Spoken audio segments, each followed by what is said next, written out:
Russia is holding its biggest public holiday, the Victory Parade, marking the 75th anniversary of the defeat of Nazi Germany in World War II, despite a growing number of coronavirus infections.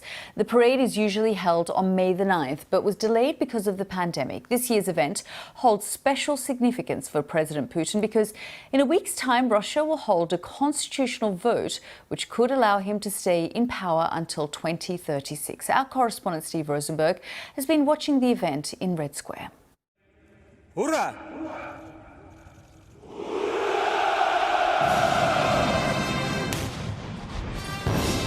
It was the parade the Kremlin had been determined to stage. On Red Square, Russian military might marking 75 years since the defeat of Nazi Germany. It had been postponed once due to the pandemic, but the president had pledged the parade would go ahead when possible to honour Russia's contribution in World War II.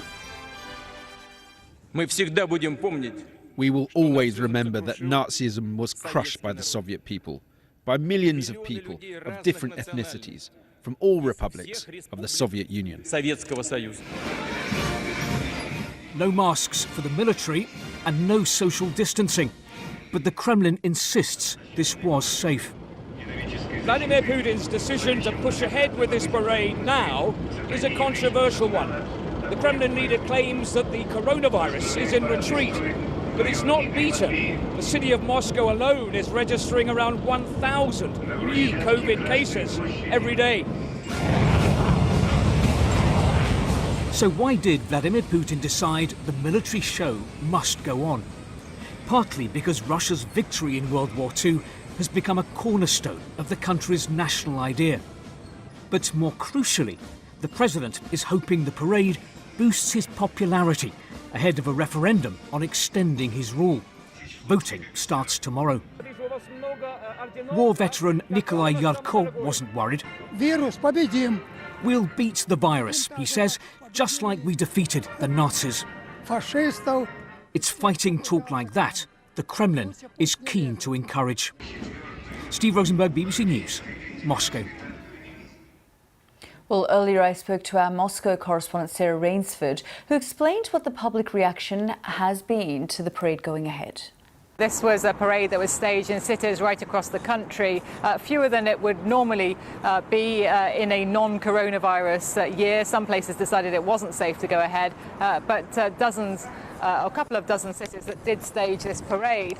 And interestingly, here in Moscow, as in those cities, mass gatherings, public gatherings are still banned because of the risk of coronavirus. But in fact, here in Moscow, plenty of people did come out on the streets to watch the tanks roll by. They roll down the main street here in Moscow before they head to Red Square, and they came out to see the flyby of some 75 planes and helicopters, again marking 75 years.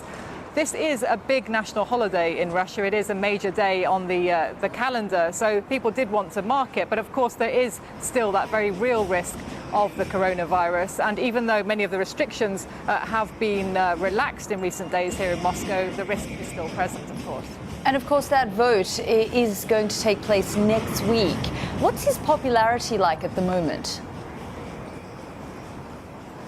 Well, I think that's key to the timing of this vote, because you might argue that there's no need for a vote on constitutional reforms right now, no urgent, desperate political need for that, apart from one thing. President Putin desperately wants, it seems, to have a vote which will allow him, when the constitution is changed, if that's voted for, to stand for president 2 more times. He could be president here in Russia, if he chooses, until 2036. Now, the reason for the haste, well, possibly it is because his rating has been falling recently, and I think he knows that things aren't going to get any better. The coronavirus, of course, has hit the economy here in Russia, as it has affected countries right around the world, and things weren't great before the pandemic, and I think the worry is that coming out of the pandemic, things could be more difficult. So better to get that vote done now than wait too long. That was our Moscow correspondent Sarah Rainsford there.